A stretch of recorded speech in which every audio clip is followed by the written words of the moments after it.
When Jake Mitchell's grandfather passed away, the old man left him a sealed metal box with strict instructions not to open it until he turned 30. Inside, Jake found his grandfather's classified work journals from his time as a senior engineer at Area 51 between 1960 and 1995, documenting his involvement in maintaining something called the Mars Gateway. According to the detailed entries, the government had been operating a stable wormhole to Mars for over 6 decades, using it to establish secret colonies and mining operations on the Red Planet. But the journals also described something that had gone terribly wrong in recent years. The portal had begun showing signs of intelligent behavior, refusing to close when commanded and sometimes activating to allow unscheduled traffic from the Martian side. Jake's grandfather's final journal entry, dated just weeks before his death, contained information that explained why the old man had been so paranoid in his last years. The portal was no longer just a passive doorway, but had evolved into something that could think and plan, and it had been secretly allowing things from Mars to cross over to Earth for at least the past decade. According to classified reports his grandfather had smuggled out, over 300 personnel had gone missing from Area 51 in recent years, replaced by perfect duplicates that passed every security check but exhibited subtle behavioral changes. The journal's last page contained a desperate warning written in shaking handwriting: "The portal has been compromised. Something on Mars has learned to copy us. Don't trust anyone who claims to have worked at Area 51 in the last 10 years. They might look human, but they're not coming from Earth anymore." I read that final warning 3 times before I understood what my grandfather was really telling me. He'd spent the last months of his life in a nursing home in Henderson, Nevada, just outside Las Vegas. The facility specialized in former government contractors with security clearances, which should have been my first red flag. He'd refused all visitors, except me, and even then, he'd only let me come once a week, always checking the hallway before letting me into his room. The box had been waiting for me at his lawyer's office in downtown Vegas. I'd turned 32 days ago, working as a mechanical engineer at an aerospace firm in Pasadena. Normal life, normal job, normal problems like rent and traffic and whether I'd remembered to defrost chicken for dinner. Now I sat in my apartment with 23 journals spread across my coffee table, each one filled with technical diagrams, personnel rosters, and incident reports that should have been destroyed decades ago. My grandfather had been risking federal prison just by keeping these records.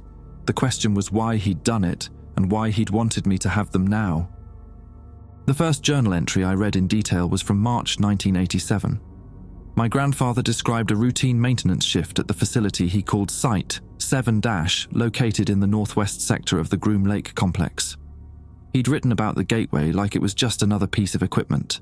Temperature readings, power consumption metrics, electromagnetic field stability. Clinical stuff. But halfway through the entry, his handwriting changed. Got tighter, more hurried.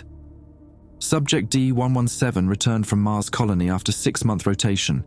Physical exam normal, psych eval normal. But something's off. He keeps asking about his wife by name, keeps asking if she's okay. He was never married. His file is clear on that.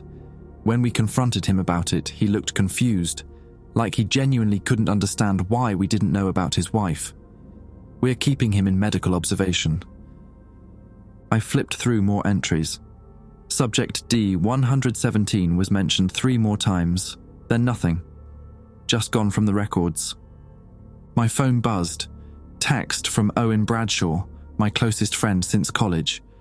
We'd both ended up in Pasadena, both working in aerospace, though he'd landed at JPL while I was stuck doing propulsion systems for a private contractor. You still coming to the thing Saturday? I'd forgotten. Owen's birthday bash at some bar in Silver Lake. I typed back a quick confirmation and set the phone down, but it buzzed again almost immediately.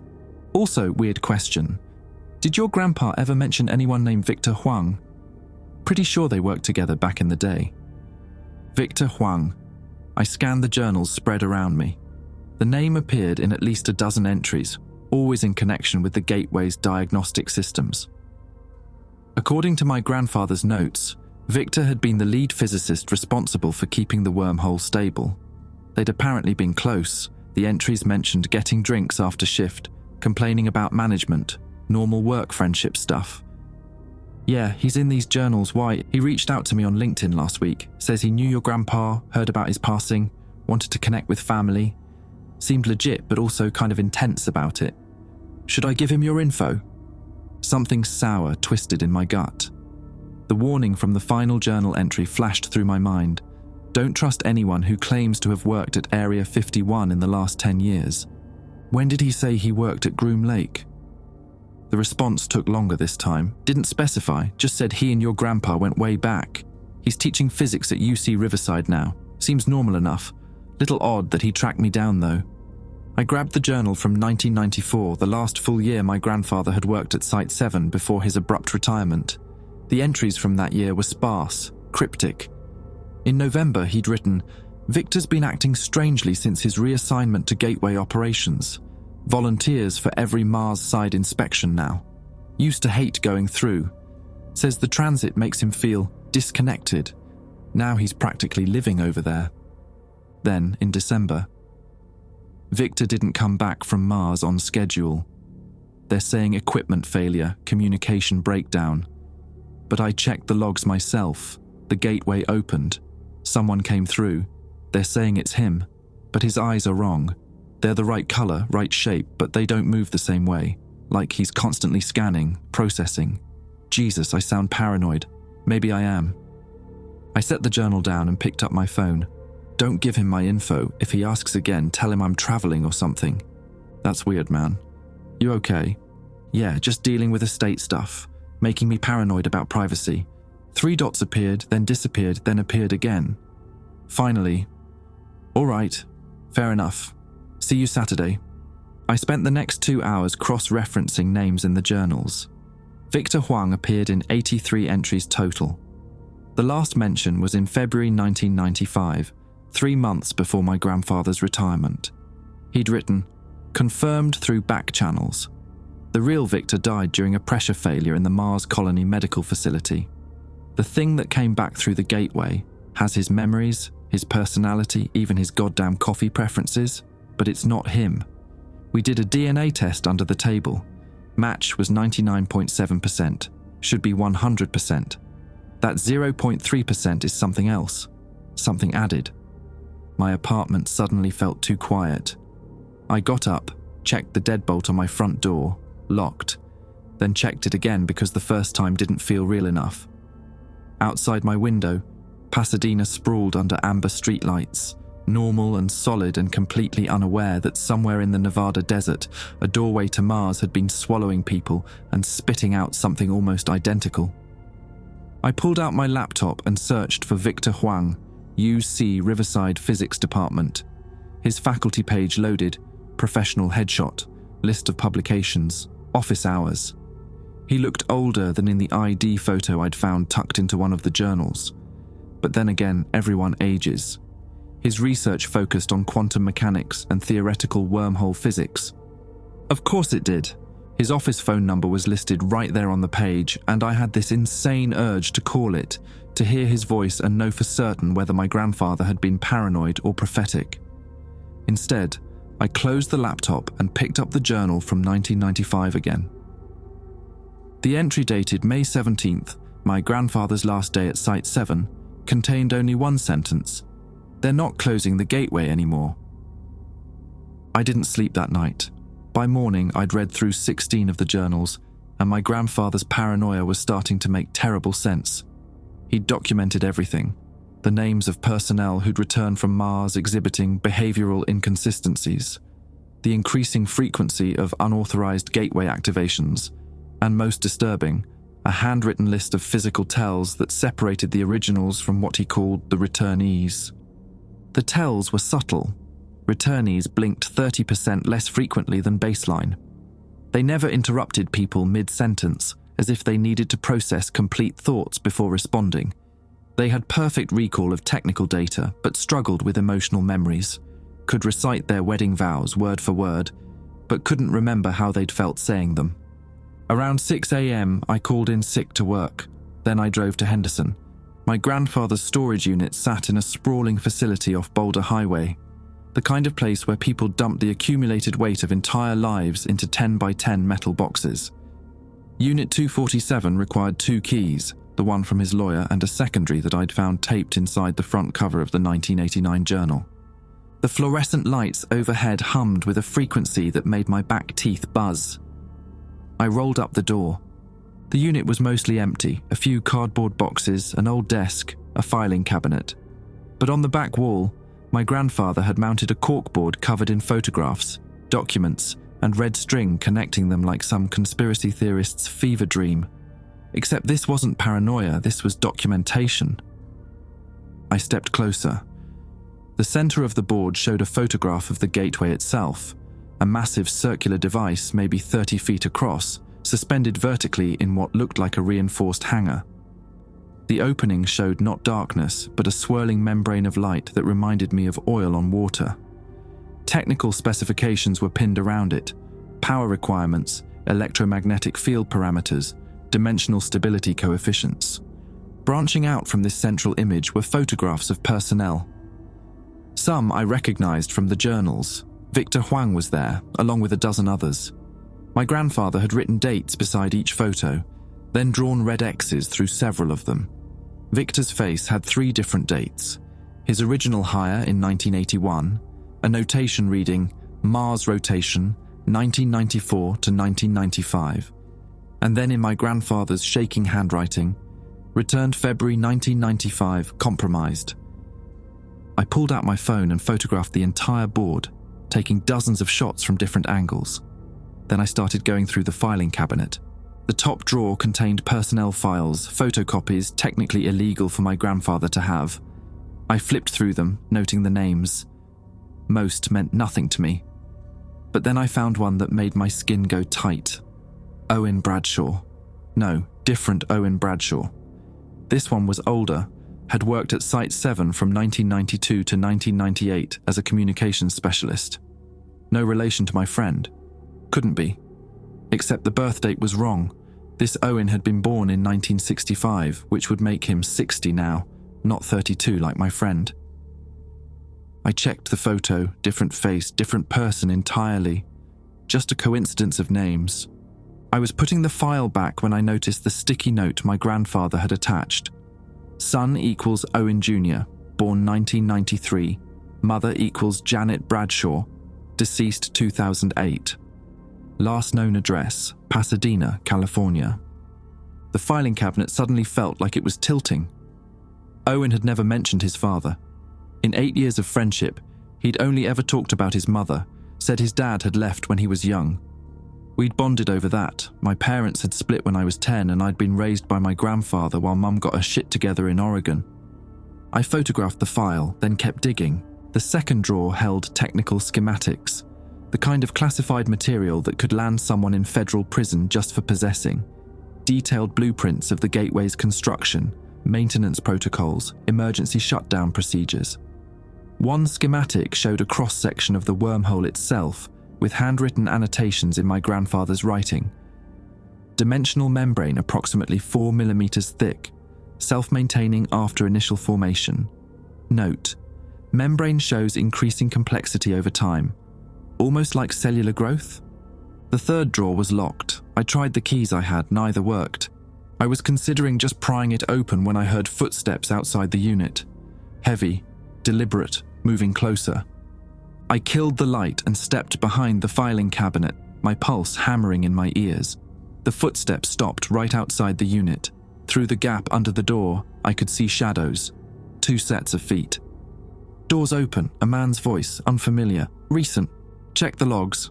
Another voice, deeper. See when the owner last accessed it. Owner's deceased. Then who opened it? The door rattled, testing, still rolled down, but unlocked. I'd been careless, too focused on what I was finding to think about security. My car was parked 3 rows away, visible from here if they bothered to look. Call it in, the first voice said. We need to know if he had family. They knew. Somehow they knew about the journals, about the storage unit, about me. My grandfather had been careful for 30 years, and I'd blown his cover in less than 12 hours by existing in the same digital space as his secrets. I waited until their footsteps retreated, then forced myself to count to 100 before moving. Through the gap, I could see the parking lot, empty where they'd been standing, but a black SUV with government plates was parked near the facility entrance, watching. I grabbed the 3 most recent journals from one of the boxes, stuffed them in my jacket, and took one more photo of the corkboard. Then I noticed something I'd missed before. A small calendar pinned in the corner, marked with dates going forward to 2025. My grandfather had been tracking something, counting down. October 15th, 2025 was circled in red. That was in 4 days. Written beside it, Gateway 68-year operational anniversary. Full activation cycle predicted. Do not be near Site 7. I took the photo and ran. Getting out was easier than it should have been. I kept my head down, walked to my car like I had every right to be there, and drove. The SUV didn't follow. Either they were confident they'd find me later, or they wanted to see where I'd go next. I drove east, away from the facility, away from the highway, into the residential sprawl of Henderson. My hands wouldn't stop shaking on the wheel. I pulled into a strip mall parking lot and sat there, trying to process what I'd just learned. Owen's father had worked at Site 7, had potentially been compromised, and Owen had never mentioned him, had grown up in Pasadena, the same city where Victor Huang now taught physics, the same city where I'd spent the last 5 years building my career, making friends, living a normal life that was starting to feel like it had been designed rather than chosen. I pulled out my phone. 3 missed calls from Owen, all in the last 20 minutes. 1 text, "Dude, where are you?" "Victor's here at JPL for a guest lecture. Wants to meet you. Says it's important." My fingers hovered over the screen. Every instinct screamed not to respond, but I needed to know. Needed to see Victor Huang in person, see if my grandfather's tales were real, or just the paranoid delusions of a dying man who'd spent too long staring at classified files. I typed, "Running errands, what time's the lecture over?" The response came immediately. "Now. He's asking if you can meet him for lunch. My treat." Come on, man. He knew your grandpa. Might have stories. Stories, right. Or he might have questions about what I'd found in those journals. Questions about what I knew and who I'd told. But I was going to meet him anyway, because sometimes you need to see the thing you're afraid of to know whether you're justified in running. Okay. Where? The restaurant Owen chose was a Vietnamese place in San Gabriel. Busy enough that we wouldn't stand out, but quiet enough to talk. I arrived 15 minutes early and took a seat facing the door, watching every person who walked in. My grandfather's list of tells was memorized now. The reduced blinking, the perfect listening, the emotional flatness. Victor Huang arrived exactly on time, with Owen trailing behind him looking genuinely excited. That was something at least.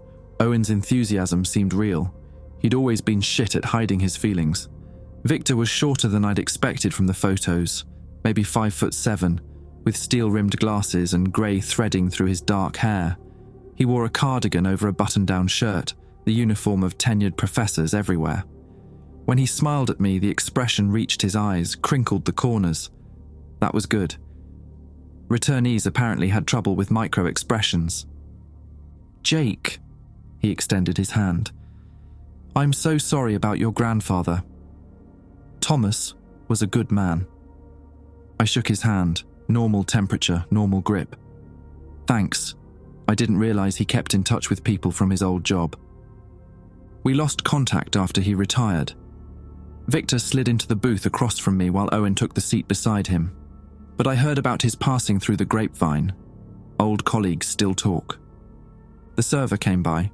We ordered pho for me and Owen, bun cha for Victor. Small talk while we waited. The weather, traffic on the 10, Owen's upcoming birthday party. I watched Victor carefully. He blinked normally, maybe even more than average. When Owen interrupted him mid-sentence to complain about his supervisor at JPL, Victor just laughed and let it go. Maybe my grandfather had been wrong. Maybe the paranoia of his final years had coloured everything, seen threats where none existed. Then Victor said, "Your grandfather left you something, didn't he?" The question landed like a stone in still water. Owen looked between us, confused. "What did he leave you?" "Just some personal effects," I said. "Photos, mainly." "And journals?"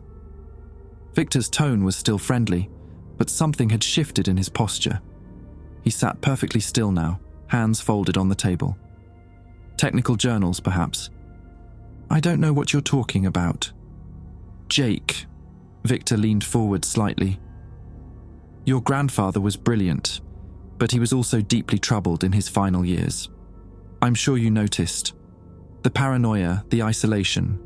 Dementia runs in families, you know. He started seeing conspiracies everywhere, became convinced that his former colleagues were somehow compromised. Owen shifted uncomfortably. Jesus, Victor, that's kind of harsh. It's necessary. Victor's eyes never left mine. Because if Jake has been reading those journals and starting to believe them, he's going to make choices that could put him in real danger. Not from us, from federal authorities who don't take kindly to classified material being in civilian hands. Sounds like a threat, I said. It's a warning. One colleague to another. He smiled again, but this time it didn't reach his eyes. Your grandfather took documents he shouldn't have. Documents that, if discovered, would dishonor everything he built. I'm offering to help you dispose of them quietly. No questions asked, no consequences. The food arrived. I watched Victor pick up his chopsticks and take a bite of his bun cha, chewing slowly, deliberately. He swallowed, then took a sip of water. My grandfather wrote about you, I said. Quite a bit, actually. Owen looked at me sharply. Dude, what? He wrote about how you volunteered for every Mars rotation after 1994, how you used to hate the transit but then suddenly couldn't get enough of it. I kept my voice level. He also wrote about a pressure failure in the Mars Colony medical facility. Said someone died there. Victor set down his chopsticks. Your grandfather's memory was failing long before he died, Jake. He wrote about DNA tests, said the person who came back from Mars was 99.7% identical to the person who'd left. Should have been 100%. I watched for any reaction. What's that extra 0.3%, Victor? The restaurant noise seemed to fade away. Victor sat perfectly still, and I realized with growing horror that he wasn't breathing. Just sitting there, not moving, not blinking, like a pause button had been hit somewhere inside him. Then he started again, so smoothly I almost thought I'd imagined the gap. He picked up his water glass, took another sip. Owen, Victor said quietly, I need you to excuse us for a moment. What? No, Jake, what the hell are you talking about? Owen looked between us, angry now. My dad worked with your grandfather. Victor knew both of them. Why are you being such a dick? Your father, Victor said, still looking at me, was a good man too. You have his eyes. Owen went very still. Did you know, Victor continued, that Owen Sr. took a rotation on Mars in 1996? He never came back. Officially, it was recorded as an industrial accident. Collapsed mining tunnel. We sent his personal effects back to his widow. Shut up, Owen said, but something did come back through the gateway 2 months later. Something that knew everything Owen Sr. knew, his wife's name, his son's birthday, the exact location of a childhood scar on his left knee. It even knew about the affair he'd been having with a co-worker, something he'd never told anyone. Victor finally looked at Owen. It came home, stayed for 6 months, then disappeared one night while the family slept. Your mother told everyone he'd left. It was easier than the truth. You're fucking crazy, Owen's voice cracked. Your mother used to wake up in the middle of the night and find him standing at the window, not moving, just staring out at nothing. When she'd touch him, he'd startle like he'd forgotten he was supposed to be breathing. She knew something was wrong, but what could she do? Report to the authorities that her husband had become something else? They would have institutionalized her. I remembered what my grandfather had written. The thing that came back has his memories, his personality, even his goddamn coffee preferences. But it's not him. Owen stood up abruptly, his chair scraping. I'm done with this shit. Both of you. He fumbled for his wallet. Sit down, Owen. Victor's voice carried a weight that made my stomach clench. And Owen sat. Not slowly, not reluctantly. He just sat, like his body had obeyed before his brain could process the command. "What the fuck?" Owen whispered. Victor sighed, a gesture that seemed almost genuine. "I'd hoped to do this more gently. You've been a good friend to Jake, made it easier to monitor him after Thomas died. But now that he's found the journals, we need to accelerate the timeline." The restaurant around us continued its normal rhythm, families eating, servers carrying trays, someone laughing at a nearby table. None of them saw what I was seeing. Owen's face going slack, his pupils dilating then contracting, his hands gripping the edge of the table like he was trying to anchor himself against a current I couldn't see. "Stop," I said. "Whatever you're doing, stop." "He's already been marked," Victor said. "Has been since birth, actually. We've been in his dreams since he was a child, mapping his neural patterns, learning how he thinks. His father carried the template back with him before he disappeared. It just needed activation." Owen's nose started bleeding, a thin red stream that he didn't seem to notice. "The gateway isn't just a doorway," Victor continued, his voice taking on a lecturer's tone. "It's a bridge between intelligences. Your species built it thinking you could control it, use it for expansion. But the moment it connected to Mars, something there recognized what it was: an invitation, an open door into a species capable of building such technology." "Jake," Owen's voice was slurred. "Jake, I can hear them. They're so loud." I grabbed his arm. His skin was too warm, almost feverish. "We need to leave, now." "You're not leaving," Victor said. "Not a threat, just a statement of fact. In 4 days, the gateway will complete its 68th year of continuous operation. The connection will stabilize completely. What's been a trickle will become a flood. We've been preparing for decades, placing our people in positions of influence, in aerospace companies and research facilities and government agencies. Your grandfather understood what was coming. That's why he documented everything. He thought someone might be able to stop it." Owen convulsed once, hard, and slumped forward onto the table. His breathing continued, but it was mechanical now, rhythmic in a way that human breathing never quite is. I should have run, should have left him there and gotten out while I could. But he was my friend, had been my friend, and I couldn't just abandon him to whatever Victor had done. "There's still time," I said, hating how desperate I sounded. "If I destroy the journals, if I don't tell anyone." "Jake." Victor's expression was almost pitying. "The journals don't matter. What matters is that in 4 days, we won't need to hide anymore. Your grandfather's documentation will become a historical curiosity, a warning no one heeded." Owen lifted his head. His eyes were different now, the same brown color, but the way they moved was wrong, tracking in smooth pans instead of natural saccades. When he looked at me, there was recognition, but no warmth. "It doesn't hurt," he said in a voice that was almost his. "I can feel myself still here. But there's room now. Room for so much more." I ran, knocked over my chair, pushed past the server carrying a tray of Phi-O, burst through the front door into the late afternoon sunlight of San Gabriel. Behind me, I heard Victor call out, "See you soon, Jake. We know where you work. We know where you sleep." I drove back to Pasadena doing 20 over the limit, my mind spinning. Owen was compromised. Victor was something wearing a human face. And in 4 days, whatever had been waiting on Mars for 68 years would complete its invasion of Earth. My grandfather had spent his final years trying to warn someone, anyone.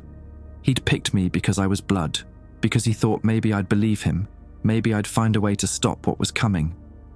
But I had no idea how to fight something that could reach into your head and rewrite who you were from the inside out.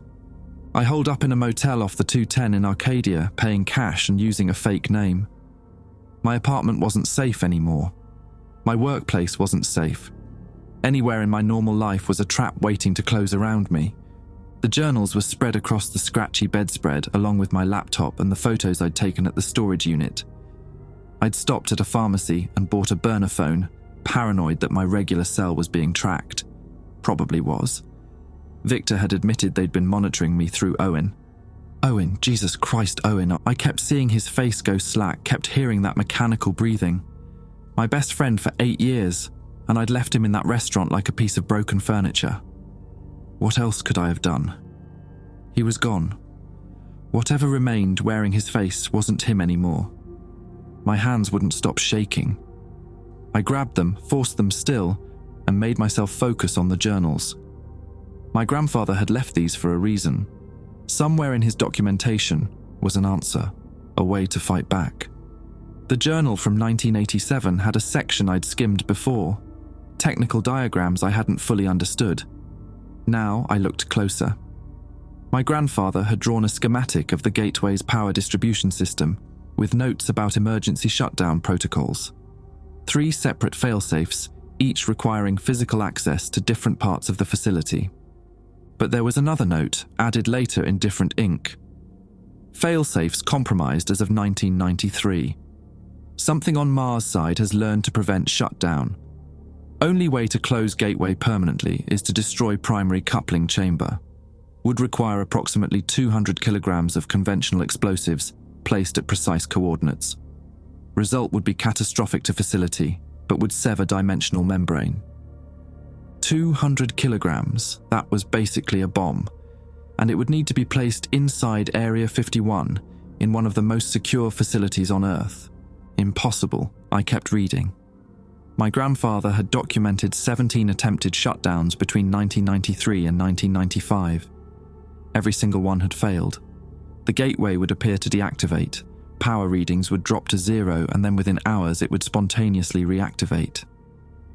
By the time he retired, the facility had given up trying to shut it down, had simply accepted that the Mars connection was permanent. That's when the replacements had started in earnest. My grandfather's list of compromised personnel had grown from 5 names in 1993 to 43 by 1995. Most had returned from Mars rotations exhibiting the tells he'd documented, but some, like Victor, had never left Earth at all. They'd simply woken up one morning different, as if something had reached through the gateway and rewritten them remotely. The burner phone rang. I stared at it. I'd only given the number to one person. Hello? Jake Mitchell. The voice was unfamiliar, male, with a faint Boston accent. My name is Leonard Voss. Your grandfather and I served together at Site 7. I need you to listen very carefully because we don't have much time. How did you get this number? Thomas gave it to me 6 months before he died. Said if anything happened to him, I should wait for his grandson to call a certain number he'd hidden in his journals. You found it, didn't you? Page 37 of the April 1991 journal looked like a parts requisition number. I grabbed the 1991 journal, flipped to page 37. Sure enough, scrawled in the margin, a 10-digit number I'd dismissed as technical notation. You're the backup, I said.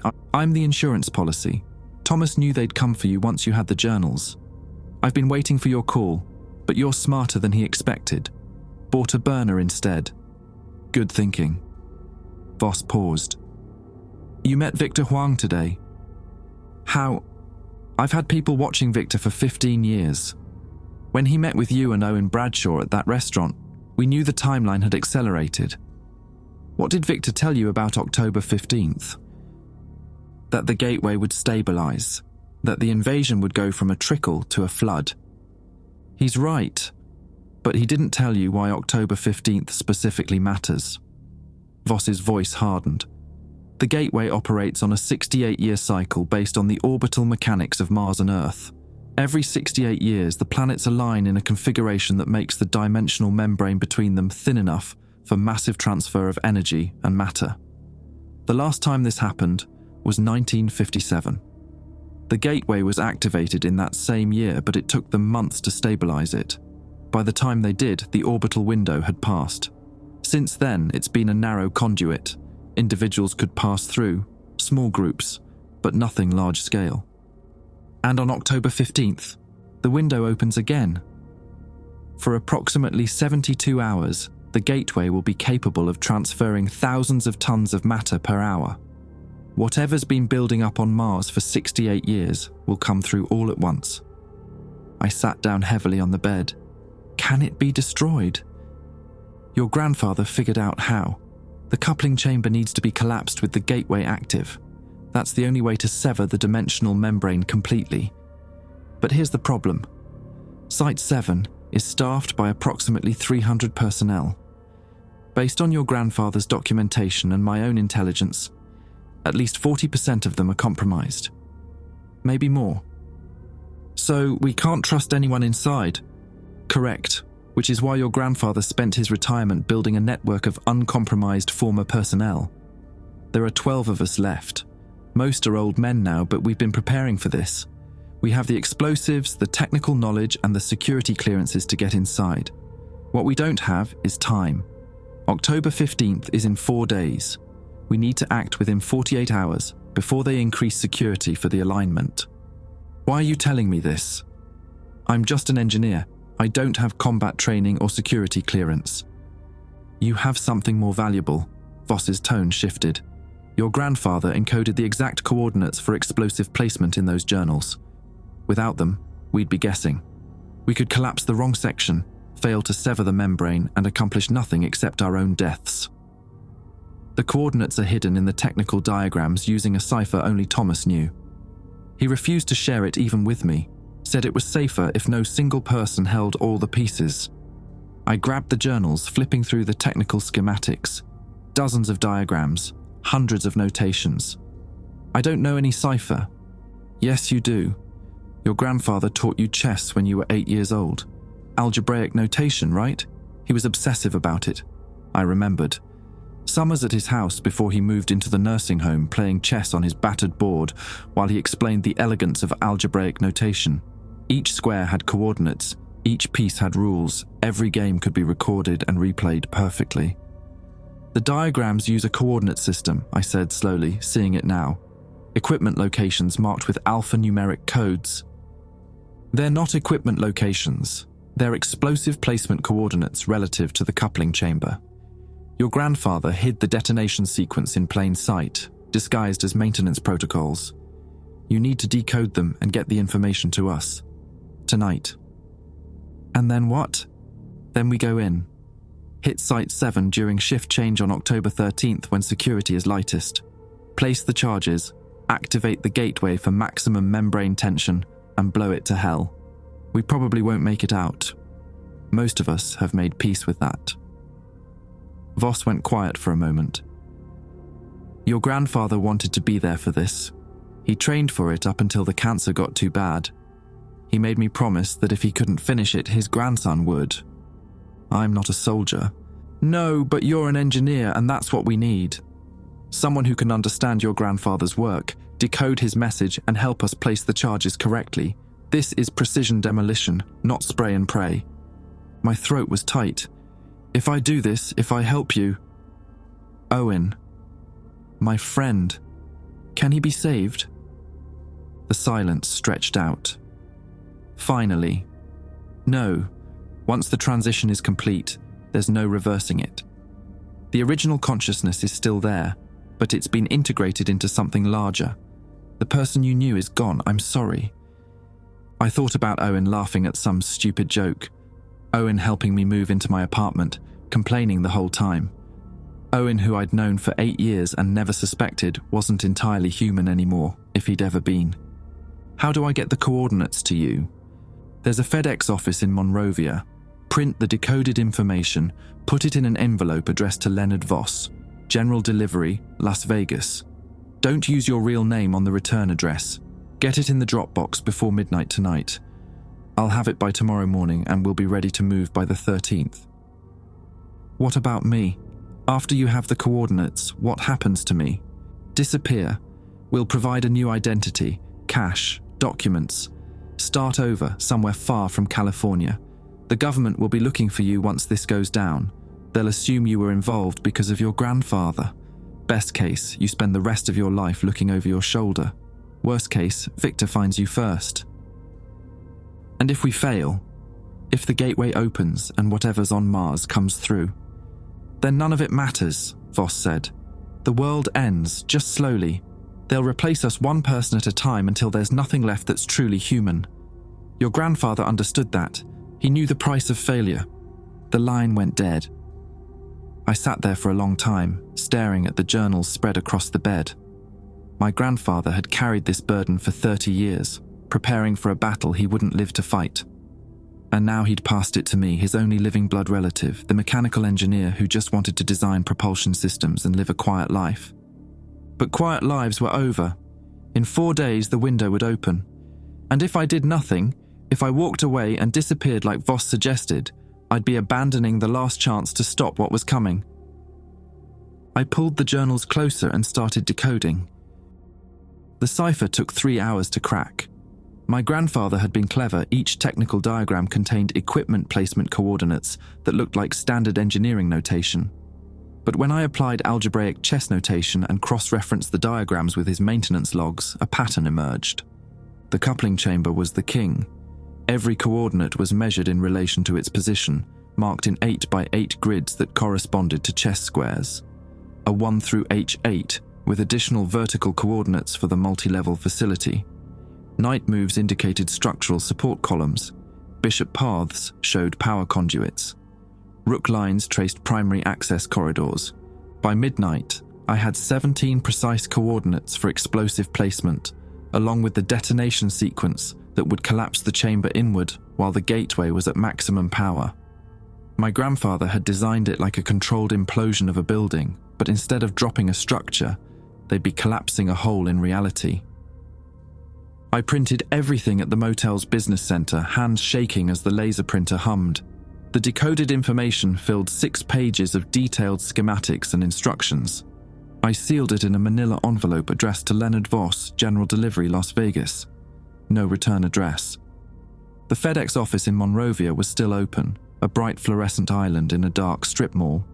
I pulled into the parking lot at 11:47 p.m., 13 minutes before the last pickup. The only other car was a silver Honda with a JPL parking sticker on the bumper. My stomach dropped. I sat in my car, engine running, watching the FedEx entrance. Could be coincidence. Lots of people worked at JPL.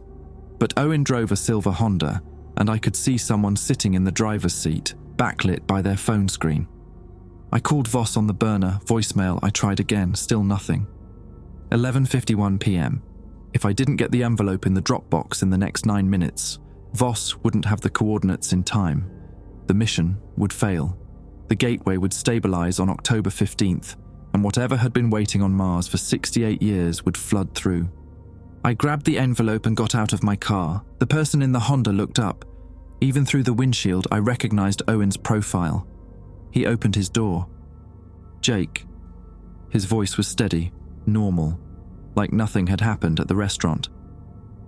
Leonard Voss doesn't exist. There is no resistance network. It's a story your grandfather invented to make you feel like you had a chance. I kept walking toward the FedEx entrance. Owen moved to intercept me, crossing the parking lot with smooth, unhurried steps. The coordinates you decoded are real, he continued, but if you send them, you won't be helping to destroy the gateway. You'll be giving us the final piece we need to stabilize it permanently. Your grandfather's cipher was incomplete. He knew 70% of the optimal positioning for quantum field anchors, but he refused to document the rest. He was hoping someone would destroy the gateway. Instead, you've finished his work. I reached the door. Owen was 5 feet away. Voss was compromised in 2003, Owen said. We've been using his identity to communicate with holdouts ever since. Anyone who contacts him gets flagged. Anyone who follows his instructions helps us. You're lying, but my hand hesitated on the door handle. The phone number on page 37. Your grandfather never wrote that. We added it 6 months ago when we learned he'd encoded the coordinates. We've been waiting for you to find it, waiting for you to do exactly what you've done. Owen's face was sympathetic, an expression that looked perfectly human. Jake, there's no heroic last stand, no brave sacrifice. Your grandfather's documentation has already served its purpose. The invasion isn't coming, it's been here for decades. October 15th isn't an invasion, it's a celebration. The completion of the longest integration project in human history. Then why do you need these coordinates? Because the gateway is unstable at the quantum level. It's been degrading since activation. We need to reinforce it before the alignment, or the entire structure will collapse naturally and sever the connection forever. Your grandfather knew this. That's why he encrypted the anchor positions, He was ensuring that even if he couldn't destroy the gateway himself, no one else could stabilize it either.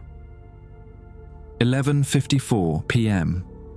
I thought about my grandfather in the nursing home, paranoid and isolated, refusing visitors, checking the hallways.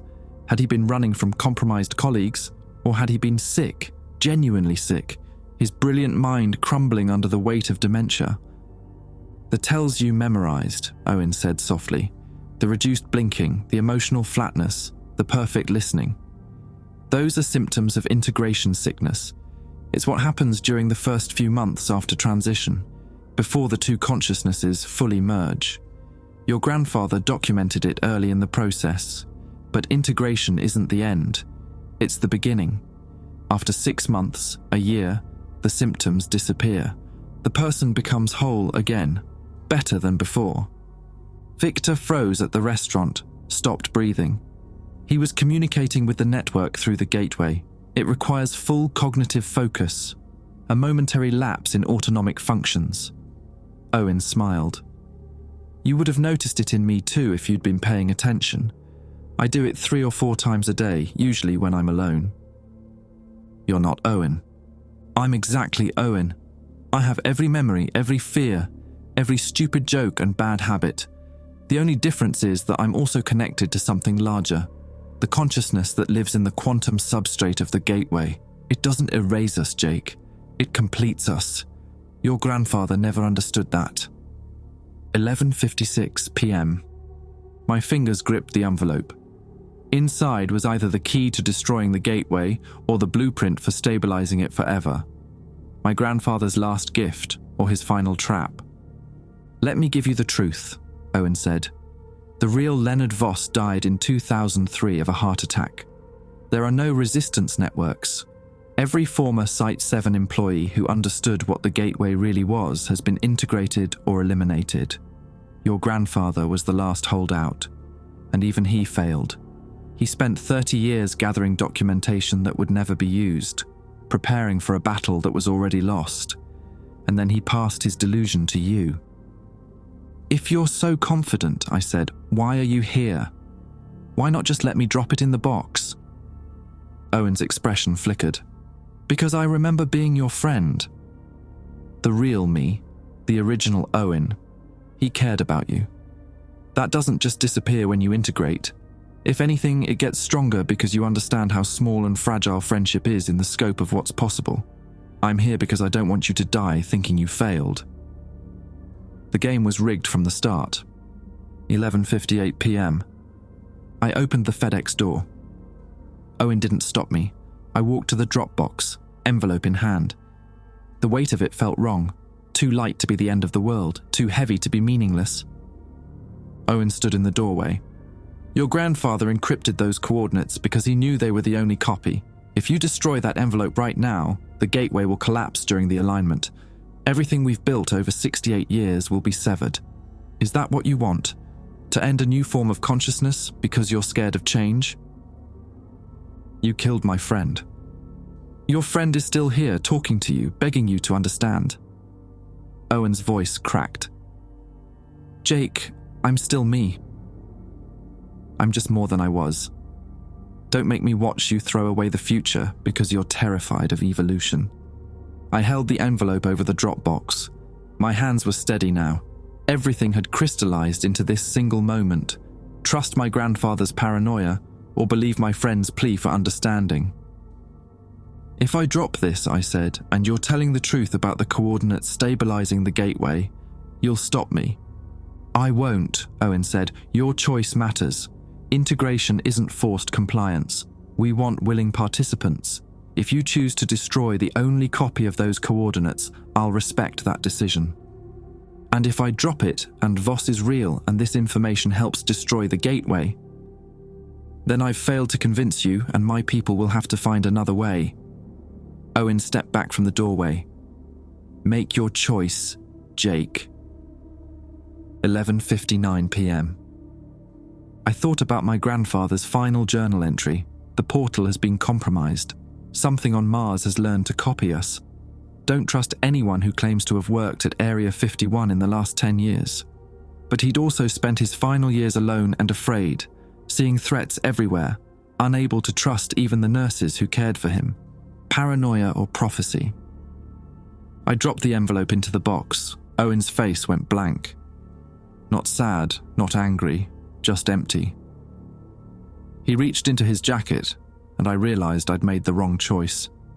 He pulled out a phone. "He delivered the package," Owen said into it. "Yes, I tried." He wouldn't listen. A pause. "Understood. I'll bring him in." The world seemed to tilt. "You said you'd respect my choice." "I said we want willing participants, but we're on a timeline now." Owen pocketed the phone. "The coordinates are in the FedEx system. We'll retrieve them within the hour, but you're a loose end, and we can't risk you warning anyone else. There's a facility in Barstow where we process holdouts. The integration takes about 72 hours. You'll fight it at first. Everyone does. But by October 15th, you'll understand." I ran, burst through the FedEx entrance and sprinted for my car. Owen didn't chase me, didn't need to. As I reached my vehicle, 3 black SUVs pulled into the parking lot, blocking all the exits. Men in dark suits emerged, moving with that same inhuman precision I'd seen in Victor. I reversed hard, jumping the curb into the neighboring lot. The SUVs followed.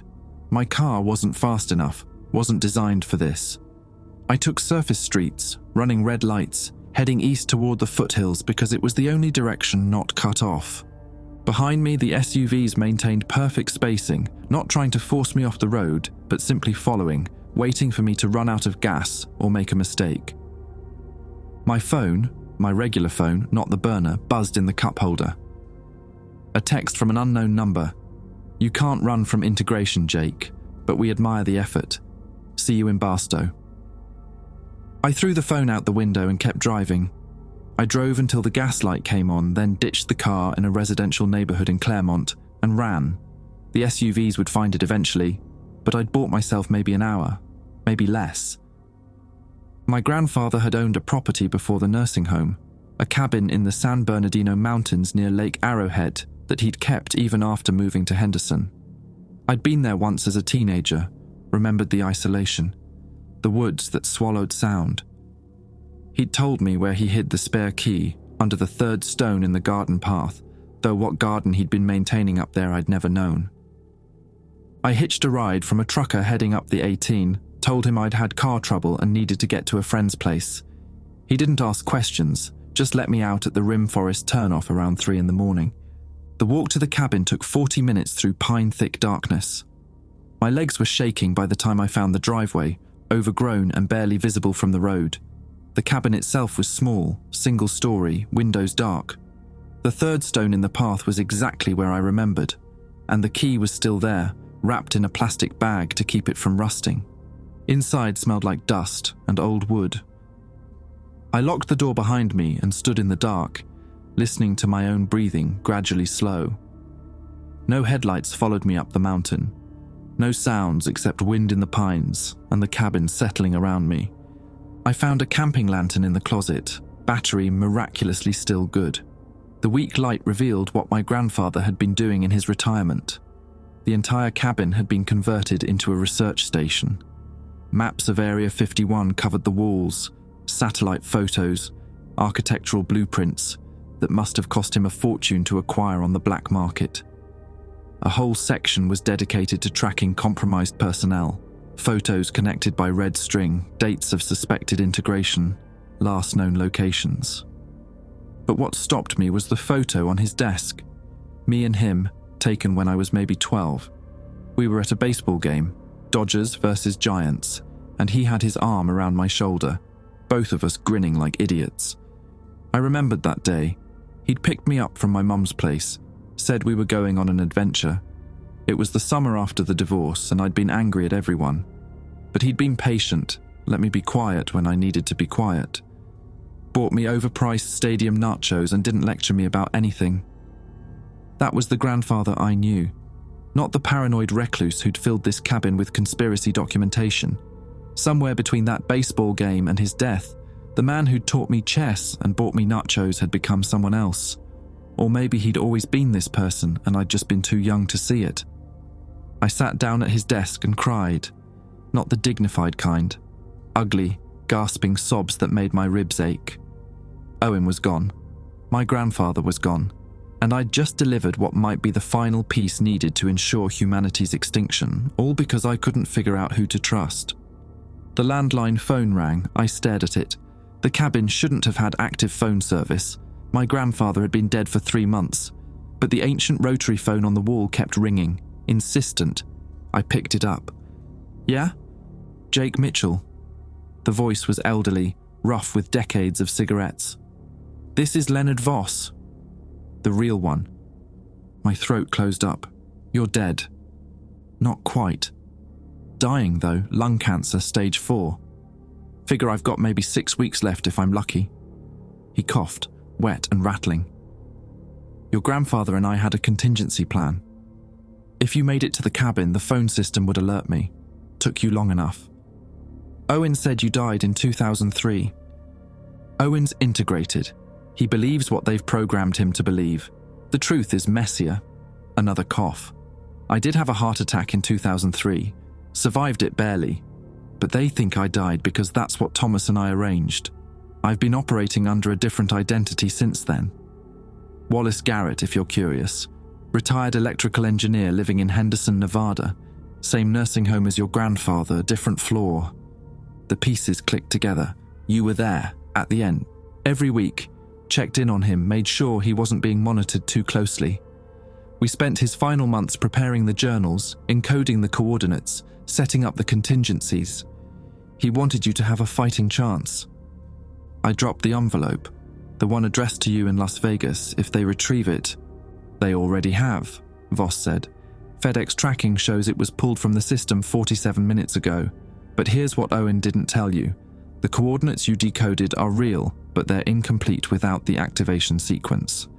Your grandfather split the information. The coordinates tell you where to place the charges. The activation sequence tells you when to detonate them and in what order. Without both, the charges are just explosives sitting in a room. Where's the activation sequence? In the cabin. Your grandfather hid it in the one place they'd never look because it's too obvious. His chess set. I swung the lantern around. On the shelf above the desk sat the battered wooden chess set we'd used that summer. I pulled it down, hands shaking. The board opened on hinges I'd never noticed before. Inside the hollow compartment was a single piece of paper covered in my grandfather's handwriting.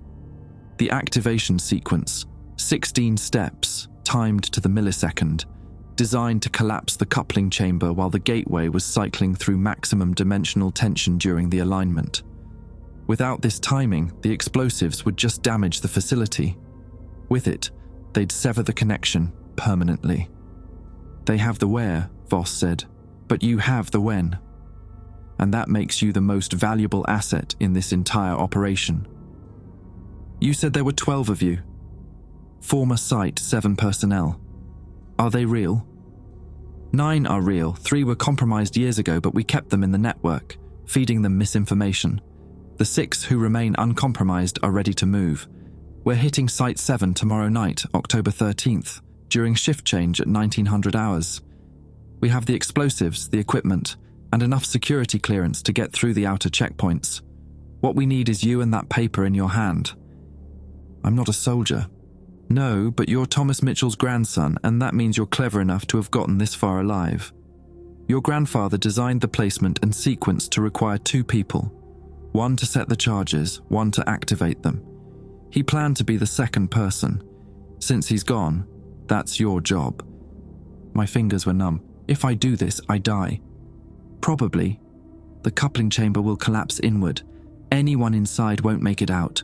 But the rest of the team will have time to evacuate before the facility-wide destruction begins. Voss's voice softened. Your grandfather made his peace with this. He knew what the cost would be. The question is whether you're willing to pay it. I thought about Owen's face going slack in that restaurant. Thought about Victor's inhuman stillness. Thought about 300 missing personnel, replaced by things that looked human but weren't anymore. Where do I meet you? There's a truck stop outside Baker, California. Peggy Sue's 50s diner. Big pink building, can't miss it. Be there by noon tomorrow. We'll outfit you, brief you on the insertion plan, and move at dusk. Pack light, you won't need much. What if they're tracking this call? They are. But this line runs through 17 different relays and routing systems your grandfather installed. By the time they trace it to the source, we'll be long gone. Another cough, worse than before. Jake, your grandfather loved you. Everything he did, every risk he took, was to give you this chance. Not to save the world. That's too big, too abstract. To save the future, to make sure that whatever humanity becomes, it's our choice, not something forced on us by an intelligence we don't understand. I'm scared, I said, and was surprised by how steady my voice sounded. Good. Fear keeps you sharp. See you tomorrow. The line went dead. I sat there for a long time, holding the activation sequence. Outside, the sky was beginning to lighten, dark blue fading to grey. In 36 hours, the gateway would reach its 68-year alignment. Whatever happened at Site 7 tomorrow night would determine whether humanity survived as itself or became something else entirely. I folded the paper and put it in my pocket. Then I went through the cabin systematically, gathering anything useful.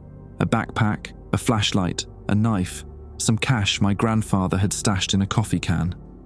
I found a change of clothes that almost fit, shower fresh and smelling like old man cologne. In the bathroom mirror, I barely recognized myself. 3 days ago, I'd been worried about rent and traffic. Now I was preparing to break into Area 51 and die collapsing a wormhole to Mars. The absurdity would have been funny if it wasn't so goddamn terrifying. I left the cabin at dawn, hiking back down to the main road. A different trucker picked me up, heading south toward Victorville. I told him I was meeting friends in Baker, and he nodded like that was a perfectly normal thing to do. The sun rose over the mountains, painting everything gold and red. It was beautiful, which felt wrong. The world should have looked darker, more ominous. Instead, it just looked like October in Southern California. Perfect weather, clear skies, the kind of day that made you grateful to be alive. I watched the landscape roll past and tried not to think about what tomorrow would bring. Peggy Sue's diner sat like a neon flamingo in the desert, all chrome and pink paint under the brutal afternoon sun. I arrived at 11:47, early enough to watch the parking lot. 3 vehicles, a dusty Ford pickup, a conversion van with Nevada plates, and a Lincoln Town car that had seen better decades. The men inside looked like what they were, old soldiers waiting for one last war. Leonard Voss was easy to spot. Gaunt, oxygen tube running from his nose to a portable tank, but his eyes were sharp and clear. The other 5 ranged from late 60s to mid-70s, all carrying themselves with the careful posture of men whose bodies had started betraying them. Thomas's grandson. Voss extended a bony hand. You've got his jaw. And his stubborn streak, I'm betting. We took a booth in the back. Voss introduced the team. Henry Kowalski, former explosives tech. Damn, I couldn't use that name. Let me restart. Voss introduced the team. Henry DuPont, former explosives specialist. Frank Boyd, security systems. Russell Kim and Todd Navarro, both ex-military who'd worked Site 7 logistics in the 80s. The last man who'd been sitting separately was introduced as David Crane. David's our inside access, Voss explained. Still has active clearance, still does contract work at Groom Lake. They don't know he's compromised in the other direction. Crane nodded at me. He was younger than the others, maybe early 50s, with the kind of generic face that made him perfect for covert work. I've been monitoring gateway operations for the last 3 years, feeding data to Leonard. As of this morning, they've started prep for the alignment. Power consumption is up 40% and they're running continuous stability tests. Did they retrieve the coordinates? I asked. They did. But without your activation sequence, they're useless. They know the optimal anchor positions now, but not when or how to implement them. They're trying to run simulations, but gateway physics don't simulate well. Too many variables. Voss spread a map across the table. Site 7's interior layout, marked with entry points and security stations. We move at 1900 hours. Shift change creates a 15-minute window where badge scanners are slow and personnel flow is high. David gets us through the outer checkpoint using contractor credentials. From there, we have approximately 40 minutes to reach the coupling chamber, place the charges, and activate them before the alarm protocols fully engage. They'll know something's wrong the second we start placing explosives, I said. Correct, which is why we're not hiding. We go in loud, move fast, and complete the mission before they can organize a response. Most of the security personnel are compromised, which gives us an advantage. They'll try to contain us rather than kill us. We're too valuable for integration. The plan was insane. 6 old men and 1 engineer with no combat training, breaking into the most secure facility in America to blow up a wormhole. The odds of success were maybe 10%, and the odds of survival were 0. Your grandfather knew this was a suicide run, Voss said, reading my expression. He planned for it, made his peace with it. The question is whether you have. I pulled out the activation sequence. Let's go over the timing. We spent the next 2 hours reviewing every detail. The charges needed to be placed at 17 specific points around the coupling chamber. Each charge had to be activated in precise sequence, timed to the gateway's dimensional fluctuations during the alignment cycle. The entire detonation sequence would take 90 seconds. Anyone in the chamber during that time would be caught in the collapse. The gateway will fight us, Crane said. Your grandfather documented it. When it senses threat to its existence, it can manipulate local probability fields, equipment failures, timing errors, psychological pressure. People have described it as feeling like the universe itself is trying to stop you. How do you fight that? You don't. You work through it. Keep moving, trust your training, and ignore anything that doesn't make physical sense. Crane's expression was grim. And whatever you do, don't look directly into the gateway once it starts cycling. The human brain isn't equipped to process what's on the other side. At 1700 hours, we loaded into the vehicles and headed north toward Groom Lake. The desert landscape was stark and empty, the kind of nothing that made you understand why they'd built secret facilities out here. No witnesses, no accidents, just sand and scrub and a sky so big it made you feel like an insect. We stopped 10 miles from the facility to change into contractor uniforms, grey coveralls with fake security badges Crane had fabricated. I looked at myself in the van's side mirror and saw a stranger wearing my face. Crane drove us in through the main gate at 18:58 hours. The guard barely glanced at the badges, waved us through. Too easy. Or maybe after 68 years of successful operation, they'd gotten complacent. Site 7 was underground, accessed through a nondescript building that looked like a maintenance facility. Inside, the air was temperature-controlled and sterile. Crane led us through corridors marked with alphanumeric designations that meant nothing to me but clearly meant everything to the others. We passed 3 groups of personnel, none of them questioned us. Crane had chosen our timing perfectly, shift change chaos, everyone focused on their transitions. Then we reached checkpoint Delta and everything went wrong. The security officer on duty was Victor Huang. He looked up from his computer, and for a moment, nobody moved. Victor's eyes went from Crane to Voss to me, and I watched him process what was happening. Then he smiled.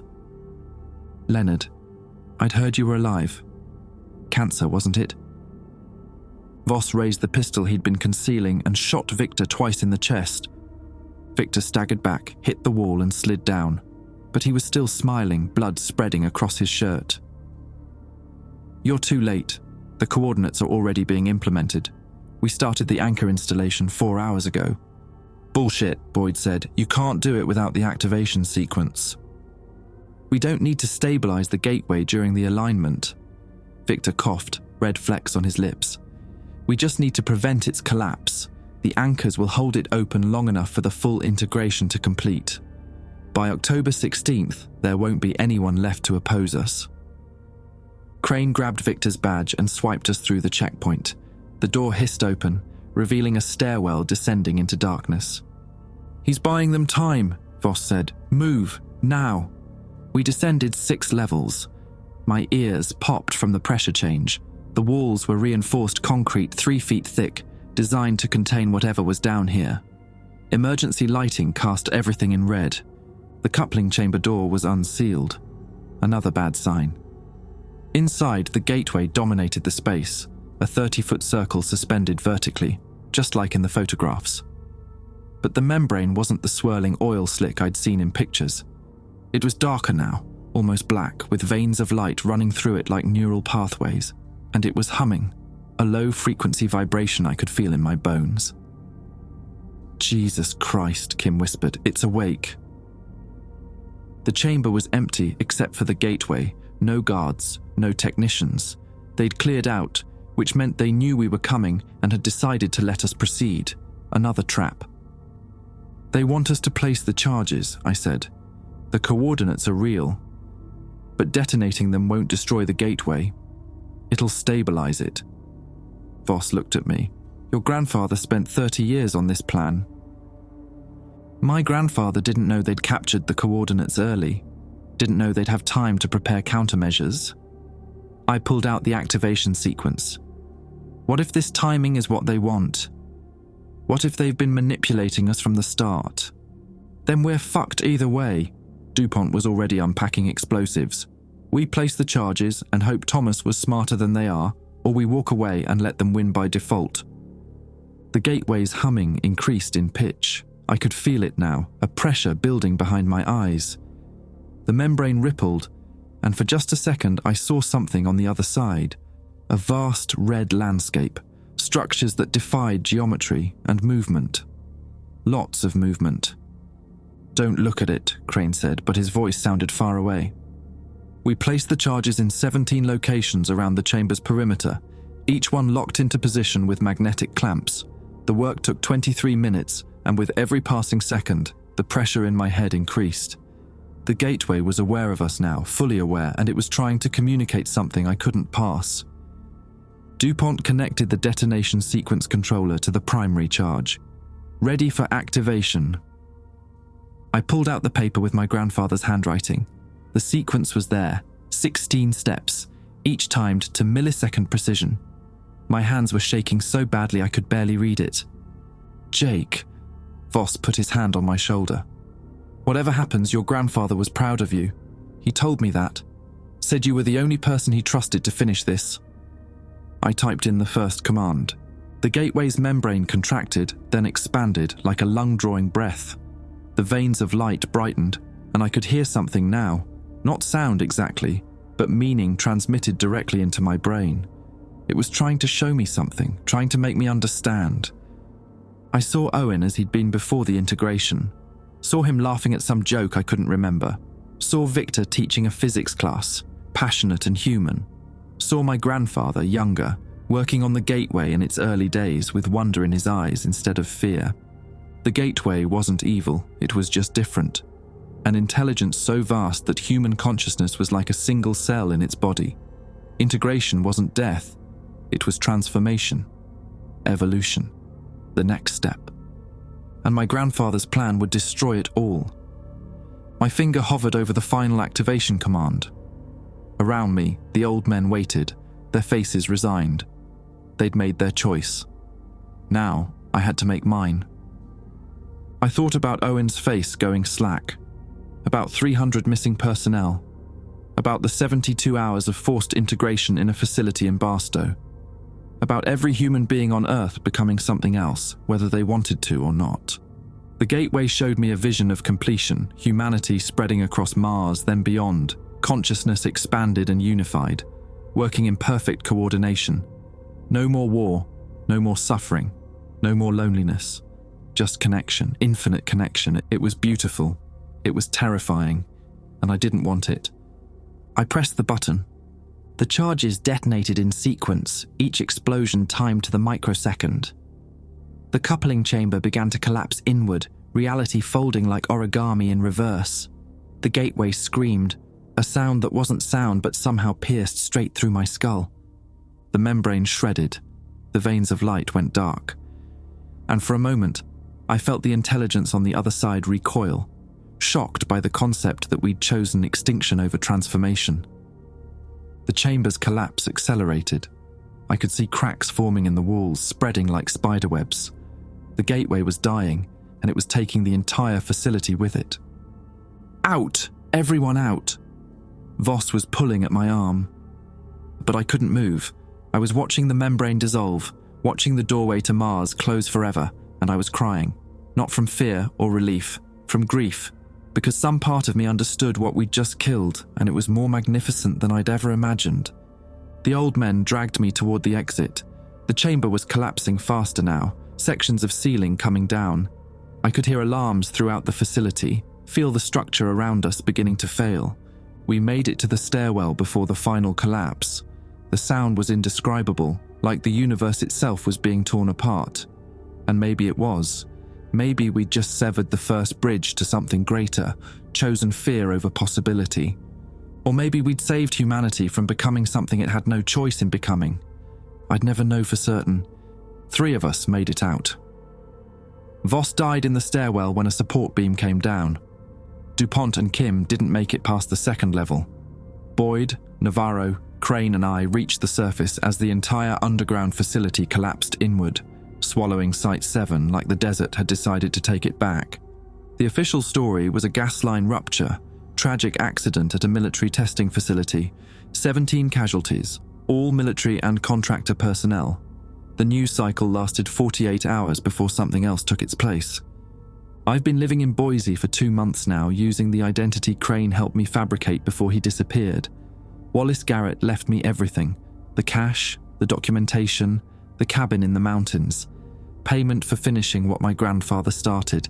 I work at a hardware store, minimum wage, no questions asked.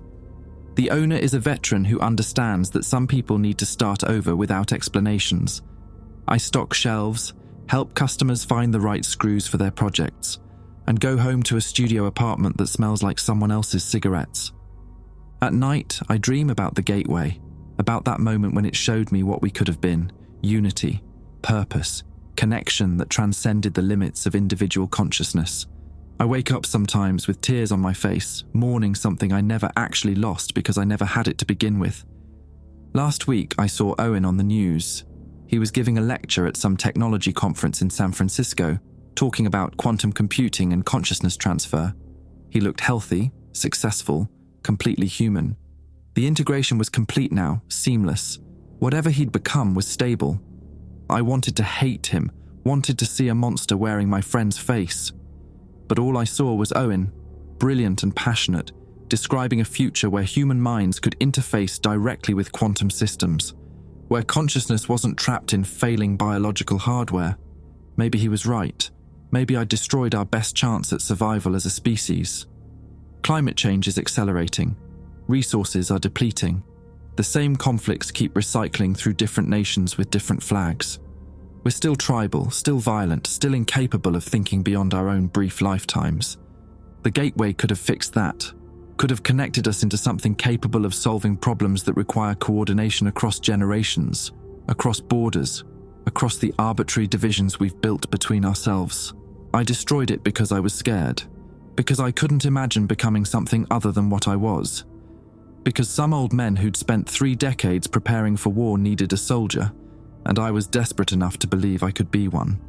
The government came looking for me initially, but after 6 weeks the search went quiet. Either they bought the cover story that I died in the collapse, or they decided I wasn't worth the resources. Crane thinks they're focusing on damage control, trying to determine how much of the Mars colony survived when the gateway severed. I think about that sometimes. The people on Mars, real people, not integrated consciousnesses, cut off permanently from Earth. No way home, no support, just whatever resources they had stockpiled before the collapse. My grandfather's journals are in a safety deposit box in Nevada. I haven't touched them since October, can't bring myself to read his certainty, his conviction that what we were doing was right. Because I'm not certain anymore. Haven't been since I watched that membrane dissolve and felt the intelligence on the other side die. It had been curious about us, fascinated by our chaos, our creativity, our ability to hold contradictory beliefs simultaneously. It had reached out across space to connect with us, and we'd responded by destroying the bridge. Yesterday, I got a postcard, no return address, postmarked from Seattle. Just 3 words in handwriting I recognized. I forgive you. Owen's handwriting. I don't know if that makes it better or worse. Don't know if forgiveness from something that's no longer entirely human counts as absolution or just another kind of haunting. The gateway is gone. The Mars colony is isolated or extinct. The invasion was stopped, if that's what it was. Humanity remains purely human, unchanged, unevolving, still burning through resources and fighting over scraps while the planet warms and the oceans rise. I tell myself we made the right choice. That autonomy matters more than survival. That being human with all our flaws and limits is worth preserving, even if it means we destroy ourselves slowly, instead of being transformed quickly. Some days I almost believe it. Tonight I'll go home to my studio apartment. I'll eat microwave dinner and watch television until exhaustion pulls me under. And I'll dream again about the gateway, about that vast intelligence reaching across space to touch ours, about the future we could have had. In the morning, I'll wake up human, alone, unchanged, and I'll spend another day wondering if that was victory or just a different kind of defeat.